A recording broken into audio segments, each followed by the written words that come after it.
အားလုံးပဲမင်္ဂလာပါဗျဒီနေ့တော့ငါးလေးကြော်မယ်ပေါ့နော်ဒါတော့ငချင်းလေးကိုကျွန်တော်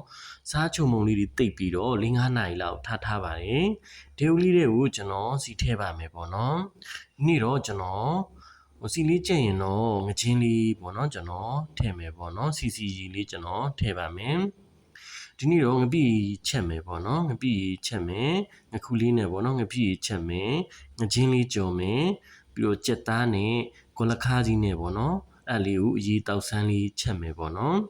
ပြီးရင်တော့တို့စရာလေးတွေပေါ့နော်ပြီးရင်တော့ပဲ့ပင်ပေါက်လေးတုပ်ရဲပေါ့နော်အဲ့ဒီရောကျွန်တော်ပဲ့ပင်ပေါက်တုပ်လေးရောကျွန်တော်လုပ်ပြီးတော့ထမင်းဝိုင်းလေးပြင်ပြီးတော့ထမင်းစားပါမယ်ငါးလေးတွေကိုကျွန်တော်တော်တော်ကြာလေးပြစ်ထားပြီးတော့ထအောက်လေးကျွန်တော်လှမ်းပါမယ်ပေါ့နော်ဒီချာလေးပေါ့နော်ဥကလေးကတ်တတာမို့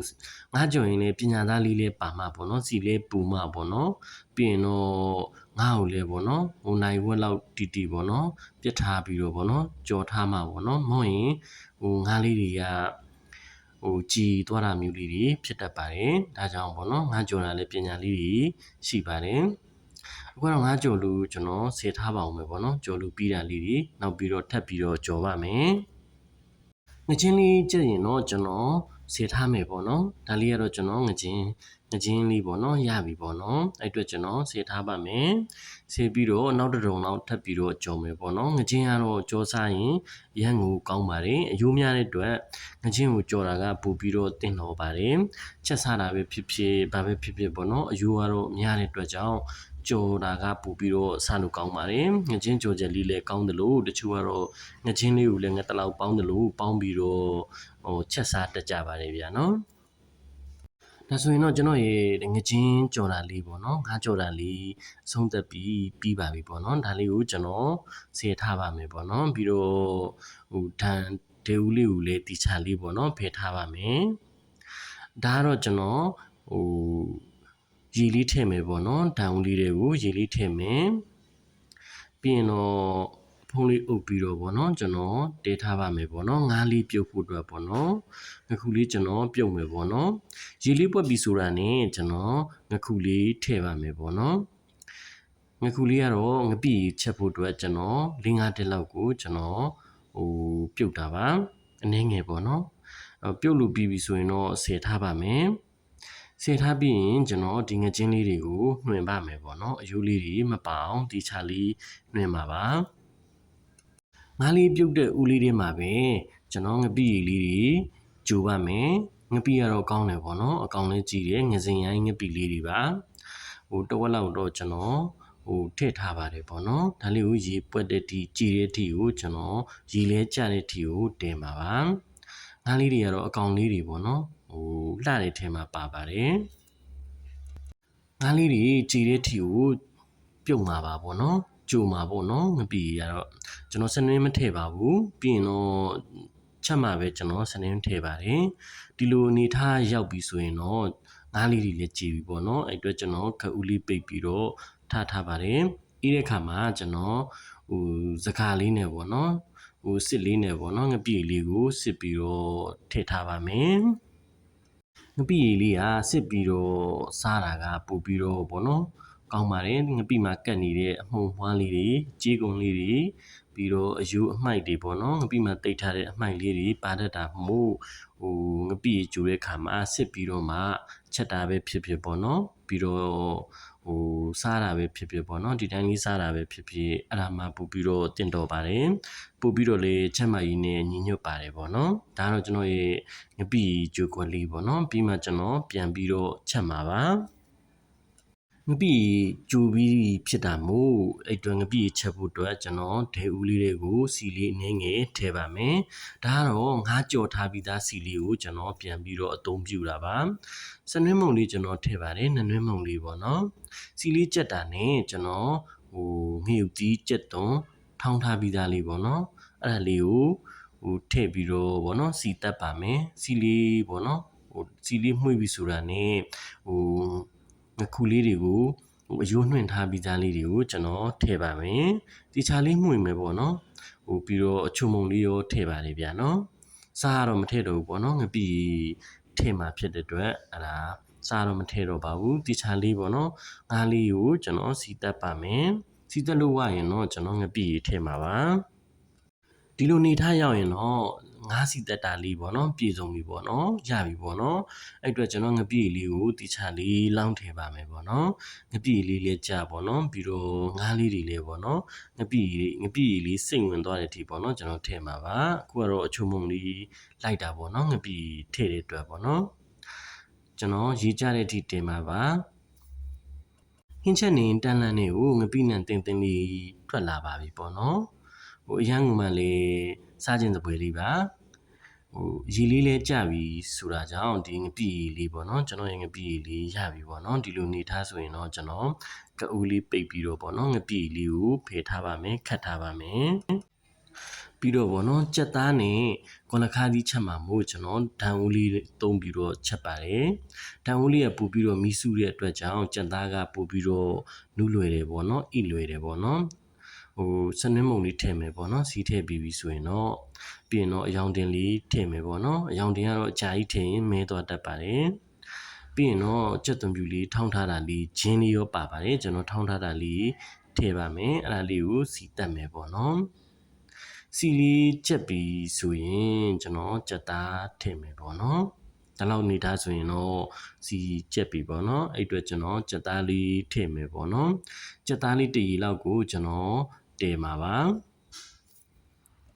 ကြက်သားလေးကို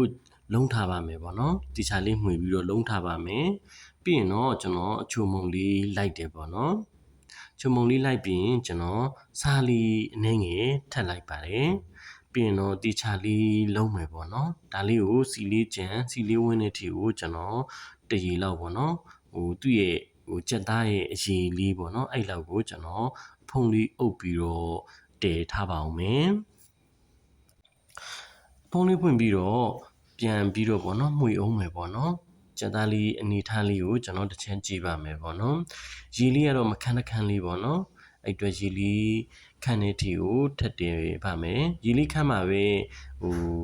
ပြောရရင်စားတို့ချူမုံတို့ကကြက်သားလေးတွေကိုစိတ်ဝင်မှာဖြစ်ပါတယ်ရေရှိရင်တော့ကြက်သားလေးတွေကိုဟိုကြက်သားတွေကိုပေါ့နော်စိတ်ပြီးတော့မဝင်တတ်ပါဘူးအဲ့တော့ရေလေး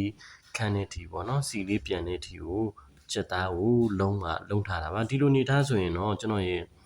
ကြက်သားလုံးထားတာလေးရပြီပေါ့နော်ဟိုပြီးရင်တော့ကျွန်တော်ရေထည့်အောင်ပါပါတီလောက်ရေကောင်းကောင်းတည်အောင်ပါပါဦးလည်းမကတ်အောင်တီချာလေးလည်းမှုရမယ်ပေါ့နော်စီလေးပြန်ပြီဆိုရင်ဦးကတ်တက်လို့ပါဒီလိုနေထားဆိုရင်တော့ကျွန်တော်ရဲ့ကြက်သားစီတက်တာလေးရပြီပေါ့နော်အဲ့အတွက်ကျွန်တော်ရေလေးထည့်ပြီပေါ့နော်ရေလေးတီလောက်ကောင်းကောင်းလေးတည်မယ်ပေါ့နော်ပြီးတော့အဖုံးလေးအုပ်ပြီးတော့ကောင်းကောင်းလေးတည်မှာပါဖုံးလေးဖွင့်ပြီးတော့မှွေအောင်မယ်ပေါ့နော်ရေလေးကျတဲ့ထီကိုကြက်သားကိုဟိုကောင်းကောင်းလေးတည်မယ်ပေါ့နော်နူးတဲ့ထီအောင်တည်ပါမယ်ဂေါ်လခါးကြီးကတော့ခဏတစ်ဖြုတ်ပဲချက်ရတာမို့ကြက်သားကြက်ခံနီးမှပဲဂေါ်လခါးကြီးထည့်ပါမယ်ဒီလိုနေထားဆိုရင်တော့ကျွန်တော်ရဲ့ကြက်သားလေးလည်းနူးပြီပေါ့နော်အဲ့အတွက်ဂေါ်လခါးကြီးလေးပေါ့နော်ပပလီထားတာလေးတွေကျွန်တော်ထည့်ပါတယ်ပြီးရင်တော့ဒီချာလေးမှွေမယ်အစာလေးတွေလည်းလိုက်မယ်ပေါ့နော်ဂလခါးကြီးထည့်တဲ့အတွက်ဂလခါးကြီးအတွက်ပေါ့နော်အစာလေးအနည်းငယ်ကျွန်တော်ထပ်ပြီးတော့လိုက်မယ်ပေါ့နော်ချုံမုံလေးပေါ့နော်ချုံမုံလေးလည်းခတ်မယ်ပေါ့နော်ဂလခါးကြီးကတော့ခဏတစ်ဖြုတ်နဲ့နူးလွယ်ပါတယ်အဲ့အတွက်ကြက်သားလေးနူးအောင်အရင်တေတာပို့ပြီးတော့ကောင်းတယ်ပေါ့နော်ပြီးတော့ဂလခါးကြီးကနူးပြီးတော့ကြက်သားမနူးတာလေးတွေဖြစ်တတ်ပါတယ်ဒါတော့ချုံမုံအနည်းငယ်လိုက်ပါတယ်ပေါ့နော်ဂလခါးကြီးထည့်တဲ့အတွက်ပြီးတော့စားလေးအနည်းငယ်ထပ်လိုက်ပါတယ်ပြီးရင်တော့ဖုံးလေးအုပ်ပြီးတော့ပေါ့နော်ဒီချာလေးမှွေပြင်ပြီးရင်တော့ထပ်ပြီးတော့ပေါ့နော်အနည်းငယ်မိနစ်အနည်းငယ်လောက်ထပ်ပြီးတော့တည်ပါအောင်မယ်ကြက်သားကလည်းခြူတယ်ပြီးတော့ဂလခါးကြီးကလည်းခြူတာမို့ပေါ့နော်အရန်ကိုမှလည်းလိုက်ပတ်တဲ့ဟင်းတစ်ခွက်ဆိုလည်းမမားပါဘူးပြီးတော့ဖုံးလေးဖွင့်ပြီးတော့ဟိုထပ်ပြီးတော့အနည်းငယ်မှွေပါအောင်မယ်။ဦးလီကတ်တတာမှုပါ။ရေလေးနဲ့ကျွန်တော်အစားမှာဖြစ်တဲ့အတွက်ရေလေးကြံအောင်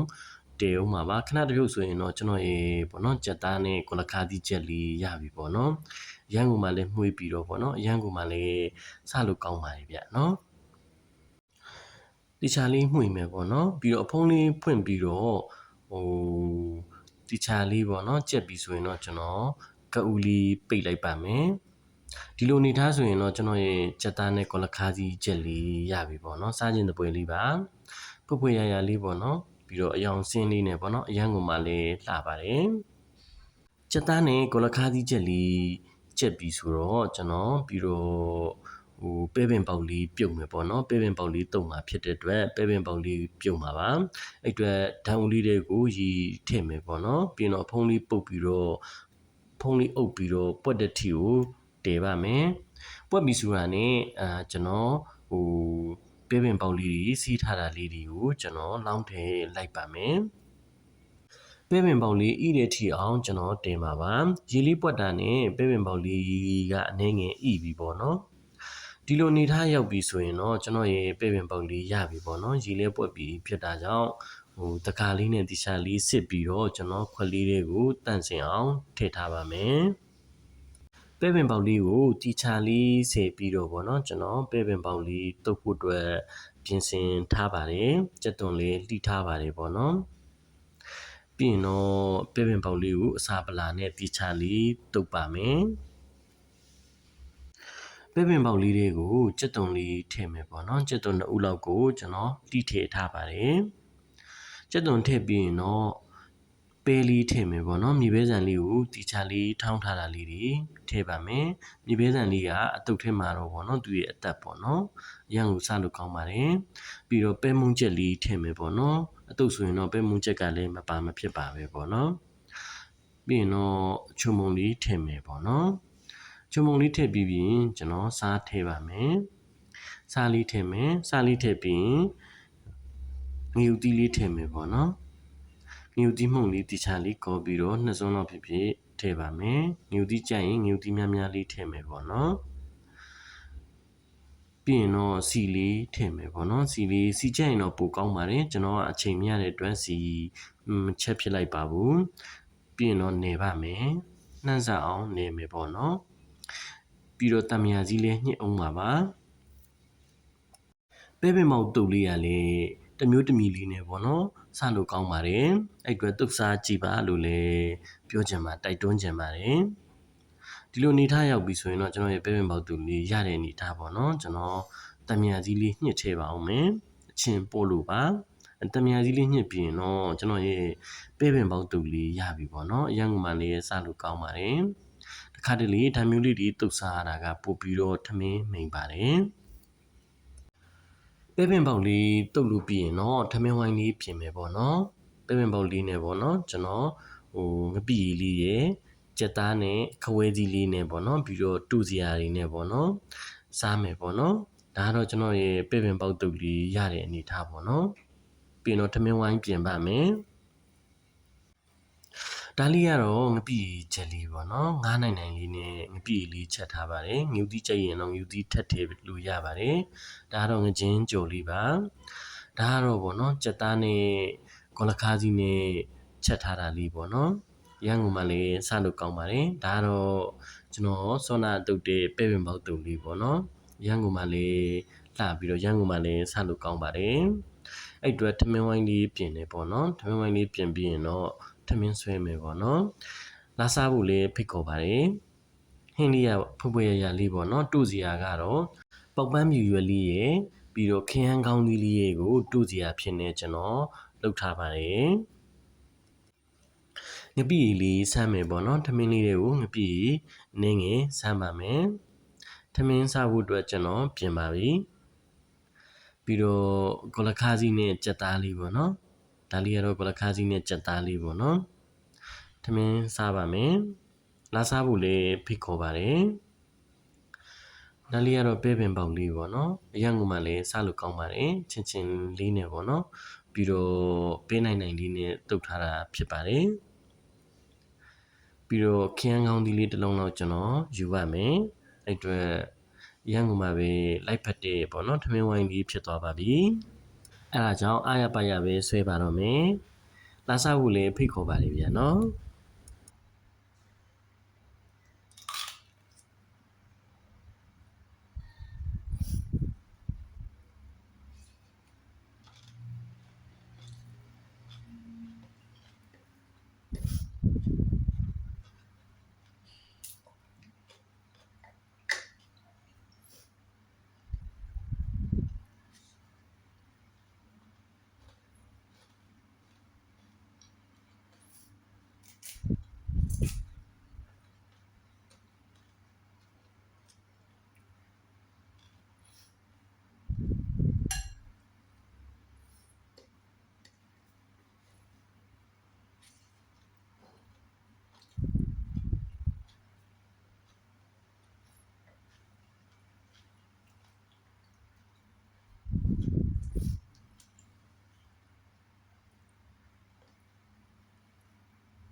။